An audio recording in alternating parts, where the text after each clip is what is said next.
Assalamualaikum warahmatullahi wabarakatuh, sahabat CCTV Sip dimanapun berada yang saya cintai dan saya banggakan. Apa kabar semuanya? Semoga di malam hari ini selalu diberikan kesehatan, dilancarkan rezekinya, dijauhkan dari malapetaka dan dicerdaskan hati dan pikirannya. Ada salah satu pertanyaan ya dari saudara kita di sini, Aska Cimerak ya. Pennyworth itu bukan mata uang digital, bukan listing di bursa, tapi bisa digunakan di platform yang ada di browser. Ya bagus juga ya. Ya namanya pendapat itu boleh ya. Ya tapi nanti akan kita jawab lebih mendalam lagi saudaraku, agar tidak gagal paham tentang proyek mata uang digital. Ya di white papernya langsung kita cek dulu ya, sebelum kita ke Binance News yang ada di platform Binance. Kita cek dulu di white papernya Pi. Oke sahabatku ya, di sini di mainpi.com, ini situs webnya resminya dari Picor Team ya, Pennyworth.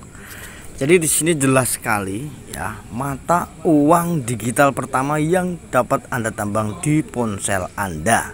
Ya, jadi teman-teman yang pertanyaan saudara kita tadi jelas terjawab ya. Pi adalah mata uang digital dengan kriptografi ya, berada di blockchain, menggunakan teknologi blockchain, artinya mata uang kripto ya. Digital kenapa? Karena berada di asetnya di digital, tidak ada wujudnya ya, tapi bernilai.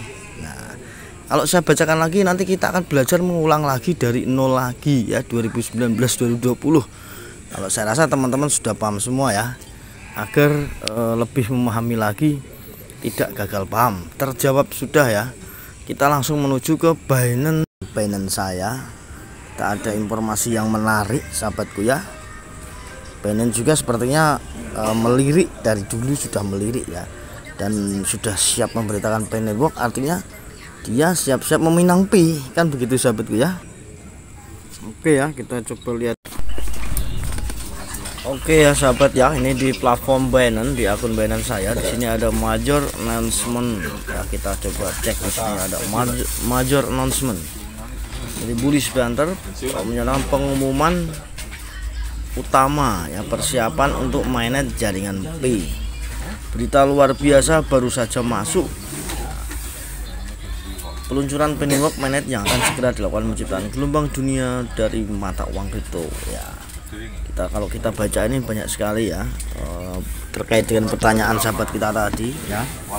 Di sini apa itu jaringan Pi, kita pokok intinya saja ya.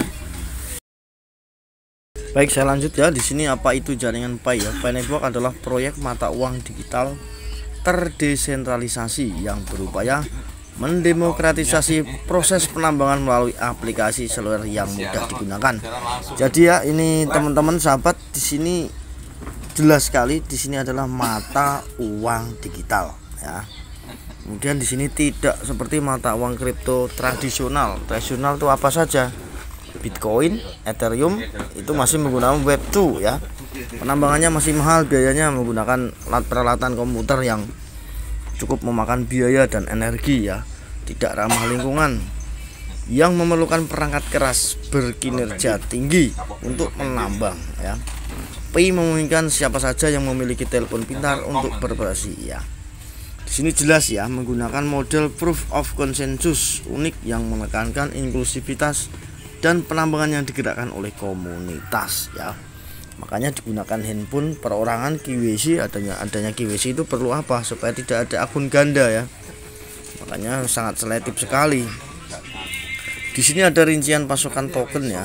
Salah satu detail yang paling ditunggu-tunggu seputar peluncuran Pennyworth adalah total pasokan token. Nah, hingga saat ini komunitas masih menunggu konfirmasi resmi mengenai jumlah pastinya. Ya, meskipun beberapa faktor diperkirakan akan mempengaruhi pasokan akhir.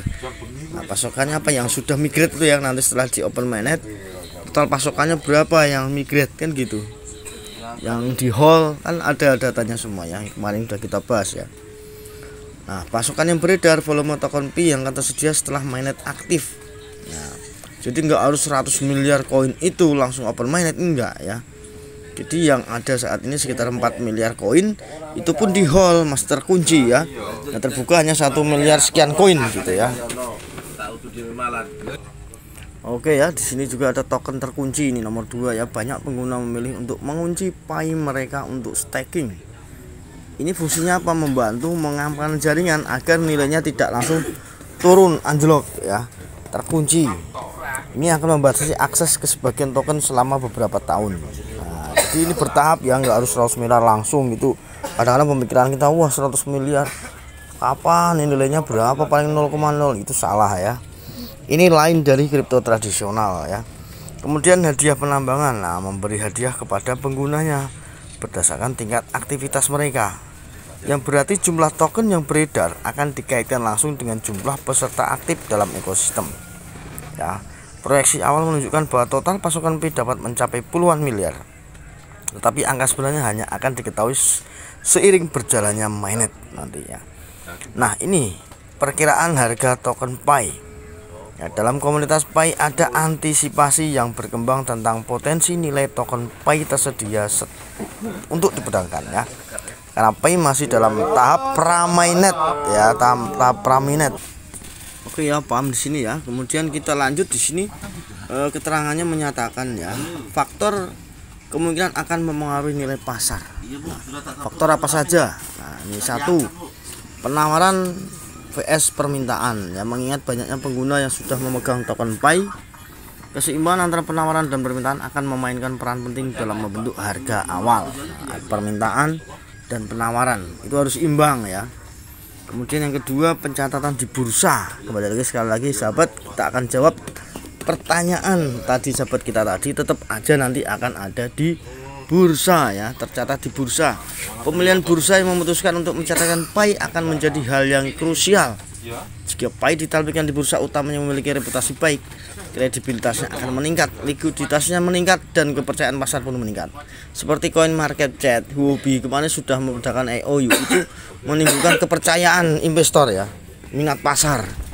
Nah, ini perlu karena mata uang tetap nanti akan ada di bursa manapun juga ya. Bursa kripto mungkin ada juga nanti, seperti forex juga akan masuk datanya Pi di sana ya.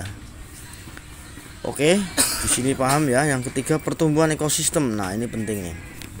Saat jaringan Pi bersiap untuk mendukung beragam aplikasi terdesentralisasi atau dApps, makanya sudah ada 70 lebih ya desentralisasi aplikasi yang pengembang-pengembang itu mendaftar di seperti di Hackathon Pi kemarin ya.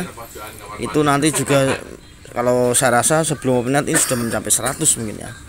Dan ini dapat diperluas lagi utilitas token dan akibatnya mempengaruhi nilai pasarnya secara positif.